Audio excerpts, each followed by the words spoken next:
All right, so can you believe it? We're in Module 6, which is kind of the wrap up here. We've been together now for several weeks going through all this information. I know some people have mentioned that they're a little bit behind, which is not a problem at all. Part of this is to be designed to go at your own pace, go at a pace that makes sense to you, that you can, kind of keep moving forward and things that make sense that way. So I don't want anyone on here to feel rushed in any way, shape, or form. I mean, we have the support of the Facebook group here and everything else that we're doing. And I'm also going to show you a potential solution at the end of this training as well about how we can accelerate some of that if that makes sense for you as well. So today's kind of a little bit special. We're not going to do a traditional training like we have been doing in the past, in the traditional sense, where I have a big, huge slide deck, and we're going to actually teach and train. What we're going to do is we're going to start with a couple of over-the-shoulder looks. So first we're going to start with a case study, and I'm going to show you literally thought for thought and stroke by stroke on how we design from scratch all the way to a current working ad campaign with one of my clients so far, and walk you through the exact process that we did that, utilizing literally all of the modules that we've discussed already here in this lesson. So we're going to do that. I'm going to show you that case study. Then I'm going to show you a couple of over-the-shoulder looks at a couple of ad accounts that I'm currently managing right now. One that's working phenomenally, one that's working pretty good, and one that didn't work so well. And the reason why I wanted to show you all of those was so you can, A, realize that not everything works perfectly all the time. I hope you can appreciate that. And then also, secondly, so that you could get a sense, what is considered as a good campaign, a kind of mediocre campaign, and something that didn't quite work out the way that we wanted to. So, and then lastly, we're going to go over a couple of housekeeping matters about what to expect next, what kind of support you can continue to receive. I also want to get people booked into their one-on-one strategy session calls with me so I can work with you and get some stuff specific to that. So hopefully that'll be great. Okay, so here we go. I want to start with a case study here. A case study of a client of mine who I literally took them to, and you could see through my thought process of what I did personally with this person, utilizing all of the 6 modules that we've gone over here in the Facebook Floodgate system. Now, this client of mine, you've probably heard me refer to him in the past because he's a kind of a highlight of some of the case studies and some of the examples that we've used in this training. Now, just to get you caught up on who he is, Chris started off as a personal trainer. So he was training people in the fitness field, and he was very, very good at his job, helping tons of people lose weight, get fit, feel good about working out, and that sort of thing. Then he took a second step of his life, a second phase of his life, where he dove into actually opening up his own gym. Now, not a traditional commercial gym that you might, be used to and see, these big box gyms, but his own kind of personal box gym, and started taking on clients that way. So he took that next step. He started his own gym. He started taking on physical clients. And then in that process, he worked with some great mentors, and he really blew up his business, and he had a very, very successful business, in fact, which he continues to do today. Now, in the midst of that, he also said, well, hey, look, I'm sure that there are other fitness trainers out there or personal trainers out there who are probably struggling with their business. And you know what? I've learned a lot here, and I've done quite well for myself. Why don't I start a coaching program and an information business that helps other coaches and personal trainers and gym owners out? So remember, going all the way back to module number 1, here's where we're talking about identifying the market. And so Chris looked at a situation, he looked at his life story, he looked at what he was able to accomplish in his own life, he looked at all the successes he had, and then he said, well, you know what, I want to reach people who are just like me. I want to reach my target market. And so to him, again, that was personal trainers and gym owners. Okay, so again, we're talking about here understanding who your target market is. Now, and I'm going to show you exactly what we did when it came to identifying his market. Again, this is the same stuff that we taught earlier in this program in earlier modules about identifying your market, and it started with utilizing graph search to find out who his target market was. Now, fortunately, he knew some of the kind of the leading influencers in his space, people who are training other fitness owners. And in this case, there was a gentleman by the, I can't, to be honest with you, I can't like fully pronounce his name there. but it's Bedros Kukulilian, or however you pronounce that. But we identified that he was a leader and an influencer in kind of the fitness training space, training other fitness owners. So like we do, we've identified him as an influencer, and we just started to do our typical graph searching. So in this case, I'll show you exactly what I did. I said pages liked by people who like this gentleman. And so Facebook's just going to take a second here to kind of boot that up and find that for us. And so we started to identify here, just starting from graph search, certain pages that were similar, liked by people who like this gentleman here. Now, Frank Kern, obviously, I know is a marketer, so that's an interesting point here. Now, here's an interesting point, the Personal Trainer Development Center. Now, I don't know about you, but that sounds like it's a pretty close fit to the type of person that Chris was looking for. Again, Chris was looking for people who are personal trainers and gym owners, and here we actually have a company called the Personal Trainer Development Center, which is a organization that works with and helps personal trainers build their business. And look at this, we have 150,415 people who like this page. So already we've identified a watering hole, or we've identified a tribal leader with a tribe that has a group of people that are specific to the type of people that Chris is looking for. Now, if we just do a little bit of scrolling here, we'll see that Dr. John Barati is another guy in kind of the fitness space. And we just go down, see Tim Ferriss. What we're tending to see here is a lot of marketers as well as a lot of athletes in the fitness space. We're getting some really great insight about people who like this gentleman here, and would also kind of be a tribe, if you will, or a watering hole of other people. So I'm just going to start here and say, you know what, Personal Trainer Development Center, because that sounds like it's a great fit. Again, this is just talking to personal trainers about how to increase their business and how to be a personal trainer and how to be a better trainer. So for the sake of this graph search, what I would do again, and what we did do was, pages liked by people who like the Personal Trainer Development Center. And Facebook is kind of going to go do its thing, and it's going to identify certain pages. And here we go. So Jonathan Goodman, in fact, Jonathan Goodman, I know him. He's a friend of mine. He is the founder of the Personal Development Training Center. So obviously he would come up. You see a nutrition company here. You see the same gentleman's business here called Fitness Marketing. Nate Green is a fitness writer.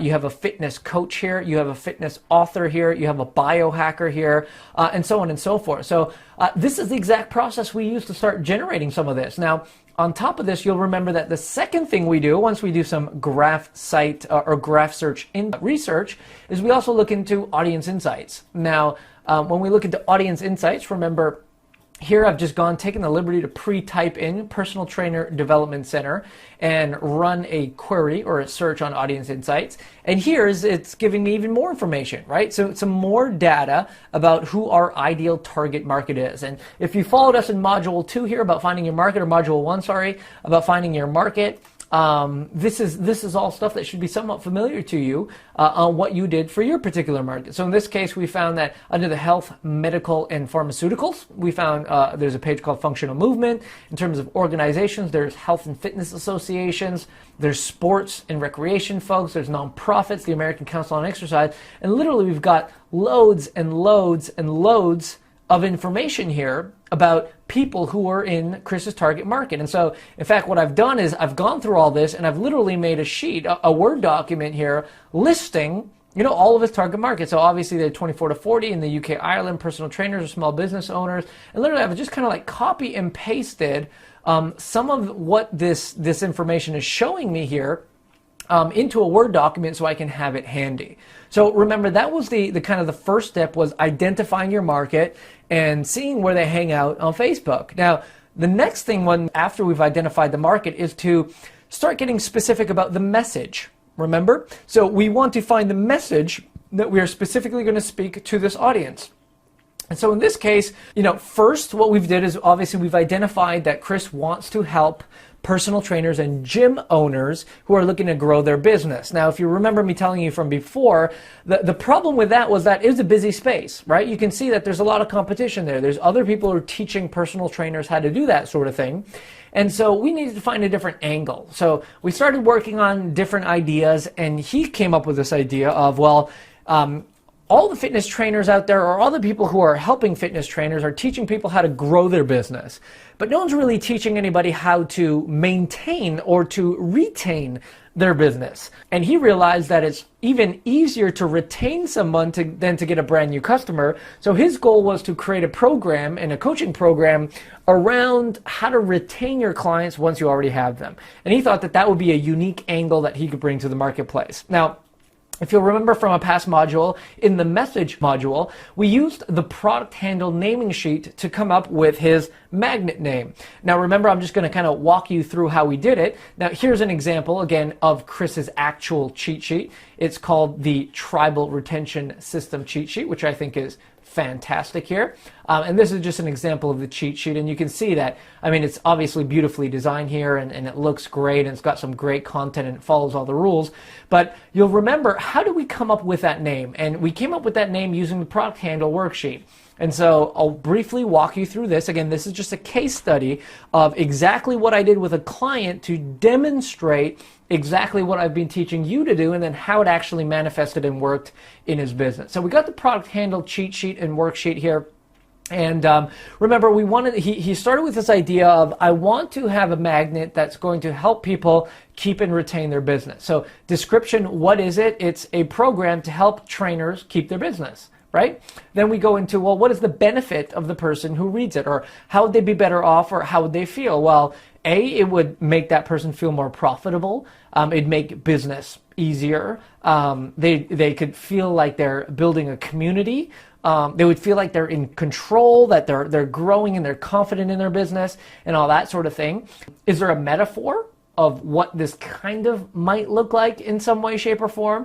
And so we realized, yeah, it's kind of like building a tribe or a pack or like an army platoon or a gathering or something like that. So we put all those words in here. And then what we did was we just started to circle words that kind of stuck out to us, right? So we realized that, tribal was a good word. We realized that community was a good word. Confidence was a good word. So we circled all these words and we identified 3 of the top keywords that stood out from this exercise here. We then looked at some technical words that possibly made sense, and we started playing around with options, right? So let's say we could call it like the confidence approach. That doesn't really make sense, right? The confidence booster. That actually sounds a little bit better, but it doesn't speak, specifically to fitness owners. And so we looked through some of the technical words that we could use, and we put the top 3 technical words in here, and then we just followed the simple formula of every name starts with the word the. It has 1 or 2 keywords, 1 technical word, and then we stop it with a TM. So in this case, we could say the confidence advantage process, right? And we say, well, that doesn't really sound good. So what about the tribal building matrix? Well, that sounds a little bit better. And we kind of worked through it a couple times until we came up with the final result of being the tribal retention system cheat sheet. Right? And so once we kind of built that, it made sense and it sounded good. Then we, literally went to kind of like Fiverr and one of these cheaper sites who can like literally create a cover for us there, have a great looking cover, put all the content in place, and make it really good, right? And so you'll remember that was the market, and then we had the message, and then also beyond the message, right, we have a magnet. What are some of the elements belong to that? So you'll remember that from the magnet module. And then now let's look at how we pieced all this together. We identified who the market was.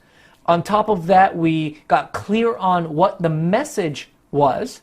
Then we created a magnet, and then now we're looking to execute on a mechanism. So you'll remember here from the mechanism module that we have an outline or a template here that you can literally follow. We have the example on the one side, and then below it we have the actual Facebook ad builder that you could print out and kind of test around with some ad stuff. And I'll just show you the example that we did for Chris. So again, remember, we always say start with a question. So we started with a question, right? Then again, this is a review, so I don't want to go into too much depth here. We had an urgency clause. We named the magnet. We stated the benefit that you got from it. We built a call to action. What was the call to action? We put a hyperlink. We created an image. We followed a free download headline process, supporting benefit, a call to action, and we put the button there. Again, all we did was we followed this template here, which I've included in module 4 on Mechanism. You can go ahead and download that template and use it for yourself if you already haven't. And you should probably have a Word document of this as well. And so we just created this literally. Here's the ad, literally sitting in his ad account manager. And you can see from what we've done, it's created 449 clicks so far. It's generated 145 leads, 64 page likes, 59 other actions, right? So that you can see there. And now remember, when you click on this ad, it takes you to a landing page. So there I showed you what the landing page builder is like. And so again, if you look in the Mechanism module, I've included a template of how to set up your landing page. And so we simply followed the module. Here's the example. And then here's the actual real life example of how it's built in Leadpages. Now we went ahead a little bit further and we kind of did a couple of different variations of it, as you can see here. So that was another variation that we tested with it. That's another variation that we tested with it. So you can see it's all the same naming, it's the same everything. We're just playing around with some images and testing what else is working there. Here you can see the analytics that Leadpages actually provides you. So those were our 3 examples, and we're looking at which one is performing best. So currently we're saying that black and white, BW black and white, so that would be, this example here is outperforming the other 2 by a small margin there. And that's the beauty of a Leadpages. It kind of does all this work for you so you don't have to worry, and we're using templates there. All we did here was exactly what I revealed in the previous module, the Mechanism module, about filling out this template here, the anatomy of a perfect landing page, right? So we filled this all out, we built it together, we put it in Leadpages, and here you go, right? And so we're seeing right now that this one is currently at a 45% opt-in rate. He's collected 1,158 leads total from 2,555 people who've seen this. Now, what we've done from here, we've tested to see what was working. So at some point, you'll remember from the Slippery Slopes module, we tested tripwires. So some of these are tripwires, some of these are strategy sessions. You can see in the account here what's going on. Some of these are retargeting ads. And so we tested kind of all of it to see what was working. And currently, as you can see, everything's going really well. This campaign so far, for the last little while, has generated 3,433 leads at an average conversion cost of $1.81, which in my opinion is very good because any lead under $5 is considered really good. And so that's kind of an overview and case study of how we took someone like Chris from literally where you guys were not too long ago of just having an idea and then following all the steps in the modules to be able to literally have them executing now and generating hundreds and thousands of leads every single day, every single month, every single year, right? And putting people through his system, selling people to his higher end coaching program, selling information products, and developing a very kind of successful business around that. So I just want to throw it back to everybody here, just a quick check-in. Does anybody have any specific questions about what I just showed you there or about what I walked you through there? Machio says, how did you come up with his audience? And so that was everything that I showed you there, right? It was the graph search stuff that we did. So we started by typing in graph search. And again, you can refer back to the market module there on how we did just that. But we started with the graph search. We identified an influencer. We then use graph search here to identify like or other influencers in his space. We then used audience insights, as you can see here, which again I referred to in module 2 about how to even expand that further to identify all other people who might be in this space. We then wrote all those down and used that as a base to kind of start with when we started to identify who that audience is and how we're going to target them and how we're going to reach them on Facebook. So excellent question there. So Linda says, how do you target your ad to those people only? I will actually show you that in just a second. Now that was covered in the Mechanism module. There's a supporting video about how to set up an ad in the ad manager. So I'll refer you to that in the Mechanism module. There is a video there. that refers specifically to how to set up an ad using the Power Editor. And then again, I'll just show you briefly here how to do that. But essentially, when you set up your ad, it gives you the option to select your audience, and then you can make sure that only that audience sees that particular ad. So I hope that makes sense, Linda. So moving on, let me just show you an example of a current client that we literally just did a brand new campaign with that we started just a few days ago. And I want to show you this just to show you that these are not old or seasoned things. These are actually things that are going live. So there's a particular client of mine who is running a webinar campaign. He has a great business. He has a higher level information product, and then from there he brings people into a live event scenario, and then he sells people into a higher level coaching module. Some of you are probably familiar with that model, and it's working great here. But the entry level was, well, he's doing a live webinar, and we want to get people live onto his webinar. Now, his particular business teaches people how to buy and flip businesses. So it's a really cool concept, and our goal was to fill people on the webinar. And here's an example of one of his ads, so you can see. And I just want to show you here real quick. This is literally a webinar that's going live tomorrow. So this is kind of like real time.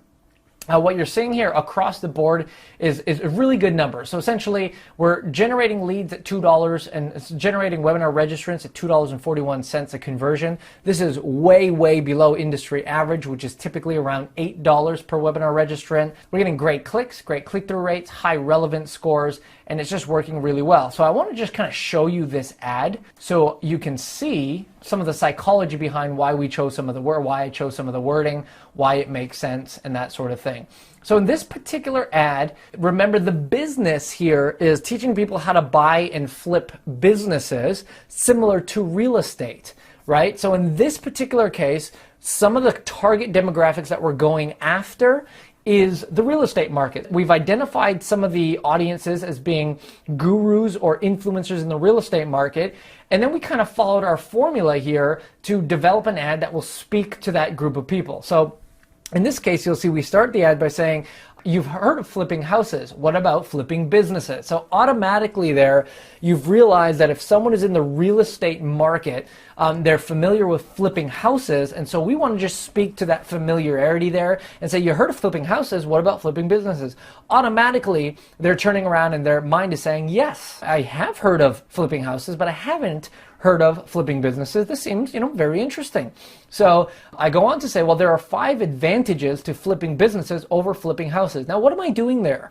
Remember, these people are probably convinced that flipping houses is a great investment opportunity. It's kind of the right thing to do. It's a great way to get involved in real estate investing. What I want to show is now contrast, well, why is flipping businesses actually better than flipping houses? So number one, there's very little competition. So you're not competing with every Tom, Dick, and Harry who watches a late night infomercial guaranteeing instant overnight success in real estate. Right, so that's going to speak to someone right away. They're like, yeah, I did see an infomercial, and yeah, everybody thinks they know how to flip real estate because it's all over the place. Secondly, right, stellar financing. Statistically, 84% of owners will carry back some or all of the financing, so there's no need to get funding. Now, funding is a big thing with real estate investing. And in this case, we're saying, well, a vast majority of people get funded, right? Thirdly, there's immediate cash flow. So if you pick the right deal, you get fat cash flow the very next day, unlike real estate investing. Number 4, fast turnaround, right? So most businesses are currently operating at a loss and can be made profitable within 60 to 90 days. Sometimes flipping houses takes longer than that. And number 5, you can control the outcome. So your results are not dictated by government housing regulations or bank loans or any kind of changes in the real estate market. You can control that outcome. So then I go into kind of my typical ending. Now, let me show you how to do it. In the next few days, I'm conducting a free 60-minute live online training called Business Flipping, how to buy a business using its own cash and flip it for a profit. It's a lot easier than you think.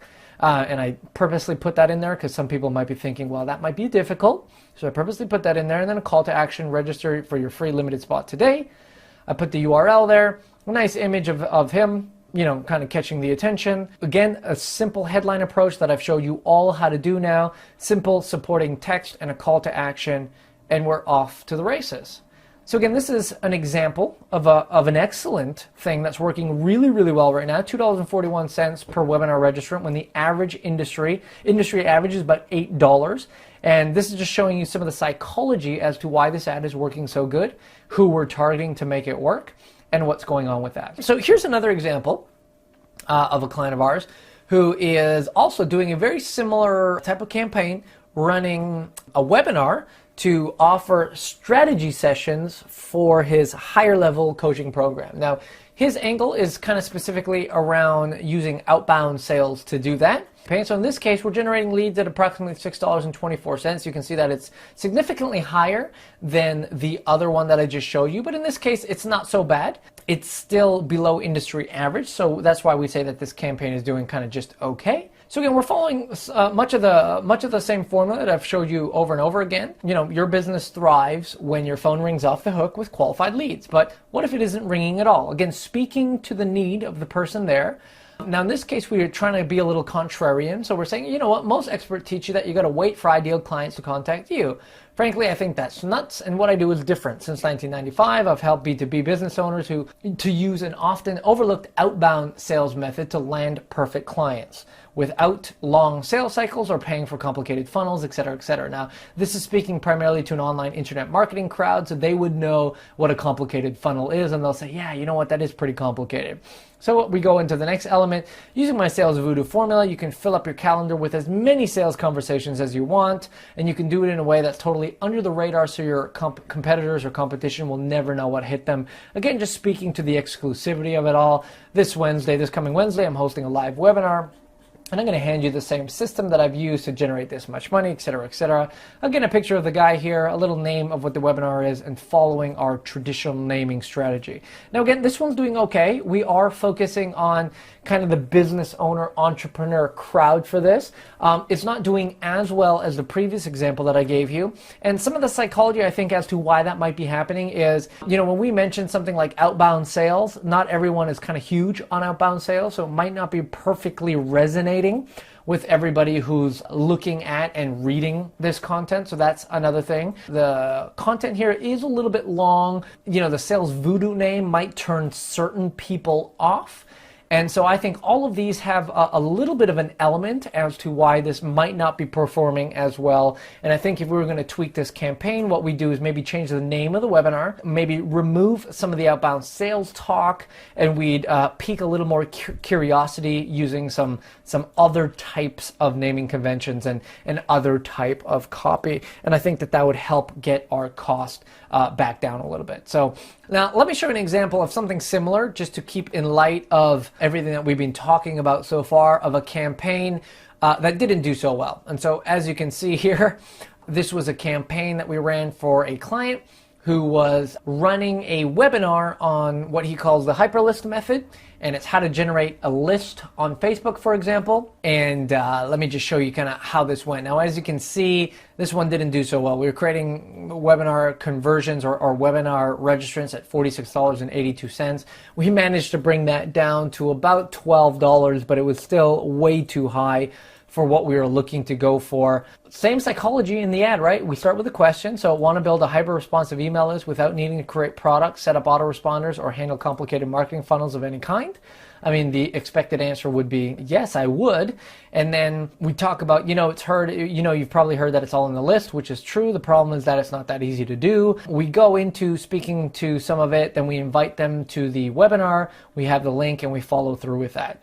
So what do you think potentially went wrong with this one? In fact, rather than me giving you the answer of what I believe went necessarily wrong with this one and some of the tweaks that we wanted to make with that, let me kind of turn it over to you and ask you, now that you've seen the previous two models, what might you think happened here? Or what might you think may have went wrong here? Or why do you think the cost per conversion or for a webinar registrant is so high with this particular lead? I just want to see people kind of chiming in. Karen says, too much technical talk and a vague name. That's a great point, Karen. Yeah, it is kind of like really technical. I know what we were trying to reach out to were people who probably understood the jargon. So that's true. It was a little too technical. I think we just lost people in it. And the name is very vague, right? The hyperlist method, no one really knows what that is, right? What does it mean, hyperlist method? The naming sequence was definitely off, and that could have been changed. Henry says the name. Yeah, I agree. Again, the hyperlist method. If you were just to read that and that alone, it kind of wouldn't make sense. So there probably should have been a little bit of a better name. that could have been chosen there? Does anyone else have any other ideas? My 2 cents are a couple things. I agree. Too much technical jargon. So that, we got a couple. Linda says, the picture looks a little laid back for marketing, and I would assume more professional look, too wordy. That's a good point. What we were trying to test here was kind of this like internet lifestyle, right? That was the whole thing, and see how that worked. And obviously it didn't. People were kind of probably more interested in seeing something happen. Yeah, again, Phyllis says, I think the imagery is too casual because it's a business ad. This is a great point. Both of you nailed it on the head with that. A couple of other things besides everything that everyone has mentioned there. So the name, obviously a little too technical on the jargon, very casual imagery. I would say even something as simple as putting sunglasses in the image where you can't see the person's eyes. I mean, eyes speak trust for a lot of people. In the previous examples, we showed the eyes of the people, and you got a close-up of their face, and you can see them, who they are like. People don't really like images with sunglasses. It kind of feels like someone's hiding from something. So that's it. Yeah, the text is a little bit long. We could have probably broken up this paragraph so that it read a little bit better, because that's a really big chunk of text, and if you were just scanning, maybe that would not work so well. And on top of that, I think what we realized, and what I realized anyways, was people are not so interested in sitting on a webinar for list building. I mean, people might be willing to download a magnet or maybe a couple page PDF on the idea, but definitely not sit on a 60 or 90 minute webinar on this idea or concept of list building. So I just don't think the appeal was strong enough or mass enough or sexy enough to kind of get people on there to do that sort of thing. So I hope that makes sense, and there's a great example, and I'm glad that people are actually chiming in to see what causes something to work here versus what kind of doesn't work. Now, let me just show you a brief campaign that we're running. Currently in this campaign, we're generating leads from anywhere from $1.26 to $2.39, which is again way below industry average, which is approximately $5. Here is one of the ads that are currently running. You can see again, $1.26 per conversion, great click-through rate, great relevance score. It just speaks volumes, and it's doing really well. Do you want to discover how to take your life's story and turn it into a fulfilling and thriving business? Right? So again, we start with a question that demands a yes. Then we move into this idea of, I've found that your life story is actually the message that you were meant to bring to the world. And that message can be turned into a fulfilling and thriving business that helps those around you. Now, for many years, I was running away from my story until I realized that my story is what would launch my brand and change the lives of many across the world. Now, what's happening there? The psychology behind this is, A, it's telling Ted's true story, which is great, and it's building rapport, and it's building into the psychology of a lot of people who are reading this. So I'm sure many people are running from their story, not realizing that their story is actually what can change the world around them. So that's going on in that paragraph. And thirdly, it says, I want to give you the story code blueprint, which I think is a great name that we came up with. I'll walk you through 3 simple steps to uncover your story and your message to build your brand and business. Click here to download now. And we follow the same sort of naming conventions there. We played around with different images, different wording. This one particularly seems to be working quite well. And we have a couple of other images that we've worked with. But again, it just kind of, if a picture is worth 1,000 words, what is the picture telling the story of? In this case, it's like a story that's got some magic behind it, some feel, some essence, some nuance. So that's kind of the idea behind the image there. So let me just check back in really quick with everybody to see if A, if anyone has any questions, or B, if anyone else wants to chime in as to why you think this particular ad is working so well, right? We saw an example of one that wasn't working so well. In this case, we're looking at an example of an ad that is working well, and I'd love to hear your ideas as to why that might be happening or any specific questions you have about that. So Phyllis asked a great question. How do you come up with image? Right? Do you design the picture for your clients? Now, in my case, yes, we do design the picture for our clients, but the image concept is actually not too difficult. What you essentially want to do is think of, Machio says the image speaks 1,000 words. Absolutely. And that's the concept you start with. So you think, if this is the message that I'm trying to convey, what is an image or a metaphor that would represent what I'm trying to convey? So if a picture is worth 1,000 words, what are the 1,000 words that I want to say through the image? And you start to think through what those images might be, right? So when I think of story or life story, one of the first images that came to my mind was, well, a book, right? But not just any old book, because that would kind of portray reading. I would think like a book that comes to life, right? So that would be your life story, a book that comes to life. So you would go into like royalty-free images and just buy those images to use for these types of purposes. And you just kind of type in, magic book or, book coming to life or story of your life. Those sites will spit out a whole ton of images to you. And as they spit out a whole ton of images to you, you can kind of like play around to see with what works and what doesn't, and what you think might work. And then you can start using these images and testing them. So let me give you kind of an example. Another image we used here just to show you some like contrast. So in this case, right, again, the story of your life. So, it's kind of like, a life story going on, a journey that someone is on. And so we're just kind of testing out different images that say the same thing. And we're testing those to see which one performs better. Linda asks, what are some sites that we can buy images from? That's a great question. I mean, the easiest thing to do is just to Google royalty-free images. You start to see, so iStock Photos is kind of the number one. It's kind of like the 800-pound gorilla. So that's a great one. Shutterstock.com is another one. Getty Images is good. They're a little expensive, but they're good. Image Source, right? iStock Photos come up. Getty Images again, Shutterstock. You can just see like I've used 123rf.com as an example as well.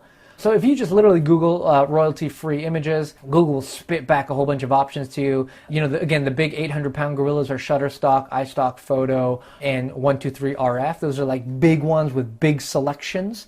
So that's good. You can also go with some of the smaller ones and that sort of thing. So there's tons of options when it comes to royalty-free images. So you can just kind of Google those and select what works best for you. Phyllis says, don't lift Getty Images as they will come back to haunt you. My friend had to pay $900 for an image she got without paying for it. Yes, that's very important. Getty Images is absolutely ruthless when you are utilizing one of their royalty images without permission. So that's the last thing you want to do. Just be careful with taking Getty Images. If they ever find you using one of their images in anything that you do without their permission or without paying for it and that sort of thing. So just be careful when you're doing image selection. Make sure either you own the rights to your own images, which are easy to do when you're doing stuff with your own image on it, right? Those are easy to do. So you may want to consider that for branding purposes. Or if you're going to play around with other types of images, then you just want to make sure that you have the rights to use those images, either through one of these sites, the royalty-free type images, which will help you that way, or you're using one of your own images. So just kind of be clear on that. Any other questions about, Phyllis says, how do you protect your own images? To be honest with you, you could upload images to these royalty-free image places and say that you're willing to let other people use your images for a fee. If you don't want anyone using your images, it's kind of hard to do. You got to kind of be patrolling to see if anybody's going to use your images. And if you do, you can be nice about it, send them a letter and say, hey, excuse me, I own that image. You can't use it. And usually most people are cool with it. I mean, if you want to get really legal about it, that can become a little bit of a mess. But technically, any image that's yours that you own is already protected as long as you can prove that you're the source of that. So, Phyllis, I hope that answers that question. Henry says, did you post the templates for these ads? Yeah, the templates are in the template ad builder under the mechanism module. You'll see some of the templates that we use in general there. Which is the same convention, same naming convention and same ad creation convention that I use all the time. I mean, I just throw in a little variations here and there, based on kind of emotional ties or, rapport statements or speaking to my audience, but the templates are all in the module. Awesome. Okay, so that was fantastic. We got one more quick hot seat that we want to do here. So let me just make this mature. Hopefully you've seen something on your screen there that says make you a panelist. Matteo, can you hear me? Awesome. Fantastic. Okay, and do you have something on your screen that you want to share, or do we just want to kind of talk through something over audio?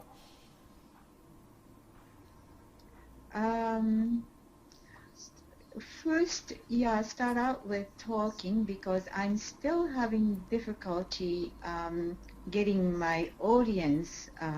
Right. Okay. So let's actually look at that together. So I'm hoping everybody can see my screen here. Tell me, let's together, maybe this is what we could focus on this particular element with you on, is tell me a little bit about your audience. Who are we going after? What are the types of people that we're looking for? And have you identified any influencers who are currently in your space? Identified, well, let's see, my audience will be midlife professional people, Right. who wants to change and transform their life. Okay. Right. Usually people in that age range have difficulty, taking themselves to the next level. Right. And bored with current job situations, but they don't know how to go about getting to a next level or finding another work situation that they could feel passionate. Right, right. So who would you say then out there who's a little bit of a celebrity or that people would know of who's doing similar type of work to you? Is there someone in particular out there that you could say, well, yeah, that person is kind of doing, similar type of work as what I am doing, or this is someone who's just maybe a couple years ahead of me in this space? Would there be anybody like that? In fact, let's throw it out to the collective mind here of everybody on the call. We've just heard what is the kind of target demographic that Michio is going after. People who are kind of midlife, looking for transformation, looking for to overcome certain things in their life. Who could you suggest that might be someone already in that space who's kind of a celebrity influencer already working in that space? Oh, awesome. So we're already getting some answers. Yeah, so Brendan Burchard, he's definitely working in the transformational space, and he's got 2.7 million fans, so there's a huge audience there. Phyllis, great point, says Oprah Winfrey, right? Because she's helping people transform, with her Super Soul Sundays and with all of her various classes that she's doing. You can even see here that she has a recent interview with Arianna Huffington on the book Thrive. It's a Super Soul episode. She's got 10 million fans, so that's a great example. Thank you, Phyllis, for that. That's a great point. Linda says Tony Robbins. Obviously, Tony's in the transformational space. So we have kind of like Tony Robbins there, so that's an excellent resource. Obviously, he's working on mastery and helping people change and transform their life.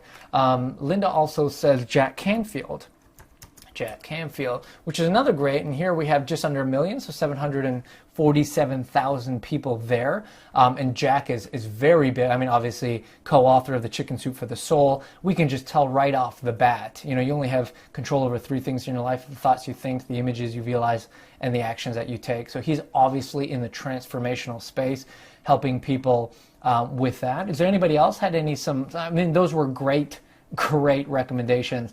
Did that help at all, Michio, so of certain people that we can start to target and focus on when we're trying to identify the audience? Jack Canfield and Oprah and who else? Oh, Brendan Burchard. Brendan Burchard and Tony Robbins. And even if we started with Jack Canfield, if we look at one of the previous modules about finding your market, we can type in something like pages liked by people who like Jack Canfield. And so let's just see what comes up here real quick. And Facebook's just going to give us some great information. So Tony Robbins, obviously. John Assaraf. Yeah, we forgot about him. He's great. T. Harv Eker. Are you familiar with T. Harv Eker? Okay, so he's another guy definitely in the transformational field. Jim Rohn, obviously. Brian Tracy. There's Brendan. We already talked about him. Mark Victor Hansen, right? Co-author of Chicken Soup for the Soul. Les Brown. Darren Hardy, author of Success Magazine, or chief editor of Success Magazine. Dr. Wayne Dyer. Michael Beckwith. We've just identified probably millions and millions of people through their audiences, right? Tony has 1.5 here. John Assaraf has 400,000. Harv Eker has about 400,000. So we're tapping into some audiences here of people who are probably in a similar field as you and whose audiences would be interested in what it is that you particularly probably have to offer. So does that help at all in terms of, I know you were, really trying to nail in on people you could reach in your audience. Does that help at all there? Yes, this one is very helpful, but what I'm having difficulty is setting up the people, Right. audience for my website, not website, Facebook. For your ads, you mean? Yes. Okay, we'll just end this portion with this. Michio, I'll show you how to do this. And then, of course, we have our one-on-one call coming up. So I'll definitely be able to help you. And during that time, I'll definitely help you with that. But just to kind of like show people what's going on here, let's say we're looking at audiences, right? So here, Michio will say that, again, let's say Oprah was one of the people that we can kind of target, right? So we got Oprah Winfrey. In fact, let's say Oprah Winfrey. And then what did you say was the average age of the target that you're going after? Okay, so we're going to say 40 to 64 here, and we're going to just say that they live in the United States, right? Oh no, what was the actual area that you were looking to go after? Okay, so let's say San Francisco, California. Well, just to show you here, right? Let's say San Francisco plus 50 miles radius, which would kind of cover a bit of the Bay Area, right? Do you agree? So if we just said here, we're looking at locations, United States, California, San Francisco, and 50-mile radius around that. And then we're looking at an age group between 40 and 64. Are we looking at men, women, or all? Okay, so we'll say all, and we'll say people who are interested in Oprah Winfrey, because she's obviously operating in the same type of field. So what we've automatically identified here, as you can see in the top right, is 52,000 people who fit that category. Right? And that's just Oprah Winfrey. So let's say it was maybe Tony Robbins, just for the sake of the example, because he's in the space as well. So Tony Robbins, people who like Tony Robbins in the ages of 40 to 64, both men and women, in the San Francisco Bay Area plus 50-mile radius identifies 24,000 people. Okay, and then we'll just do one more for the sake of this example. So let's say Jack Canfield, because we talked about him. So Jack Canfield, same San Francisco plus 50-mile radius, men and women between the ages of 40 and 64 in this Bay Area, again, is 15,000 people. So you can see that there's clearly a great audience for you to be able to reach out to there. Does that make sense? Yeah, so what I'll do is, Michio, for when we're on our call, we'll do a Skype, and I'll share my screen with you, and I can help you do all of this for you, so you can see how to do it. But I just wanted to, I know, and for the sake of everybody learning from this, and let me just throw it back out to the collective conscious, everyone on here. Are you seeing here how you can start to narrow in on a very, very particular audience, even to be geographical specific? Michio, I think your struggle might be similar to other people's struggle on how to nail in on a very specific audience. Yes, Phyllis says yes. Henry says yes. Linda says yes. Very helpful. So awesome. So thank you so much for sharing, Michio. And during our call together, I'll get far more specific for you, and I'll be able to kind of build all this and show you kind of the steps on how to get it going for you. Is that good? All right. So I see a couple of questions coming in, which is awesome. First, Henry says, how do you tap into all the influencers into your audience? Henry, that would be kind of the market module on using graph search and audience insights to be able to do that. And so again, we can talk further about that, but that's all covered in the market module. Do you suggest one influencer at a time? My answer is yes. Always do one influencer at a time. And the reason for that is because it allows you to see how well the different influencers and their fans perform for you. So if you kind of do, doesn't mean you have to do them one at a time, but you do want to keep them separated as one at a time. Because that way, if you're running like 5 different ads and each is to a different influencer, that's going to be able to let you know which fan base is going to be working best for you. I hope that makes sense. Another question here, do you suggest I focus on geographical locations and areas? My general answer to that is no, unless you have to. And so if you're holding a local event, let's say like Linda is, which is a local event, then of course you want to focus in on a very specific geographical area. If your lead magnet is open for everybody, then I would definitely open up to the entire United States, or maybe even further to English-speaking countries, i.e. Canada, USA, Australia, the UK.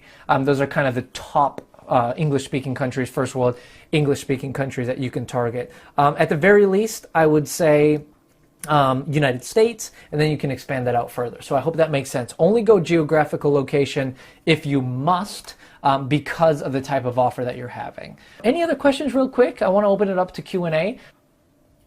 Okay, so I haven't seen any questions come in, and I am just going to take us to the last slide. We have call booking available to you. That's for you for free, so we can go ahead and book that call. And during this call, essentially, what we're going to do is go over what you have going on. I can answer any specific questions you have. We can go over things very specifically, and I can help kind of coach and guide and consult you through that. As soon as you do that and you book your time, it's going to ask you for a payment. You can just ignore that. Bypass the payment thing. I'll see that request come through to my office, and I'll accept that schedule based on knowing that you're there, right? So don't worry about taking care of the payment. It's going to ask you for one, and then it may even remind you for it in order to book that call. Don't worry about that. As you go through this sequence, I'll be sure to see it and be able to, help you take care of that sort of thing. And that way we can book some calls over the next little while. I can work with you, give you some advice, some coaching, consulting specifically on what you've done there, and help you out that way. So make sure you're all kind of chimed into that. Let me know if you have any questions about anything, and we'll make sure to help take care of all that. And thank you so much. Hopefully you learned some tons from it. You got some examples on what you can do with your own business and how to help with that. And again, use a Facebook group to reach out. Use the Facebook Incubator program or the membership site to go over any of the stuff that we went over today and in the past modules. And wish you all a wonderful and a great night. Thank you so much. Talk again real soon.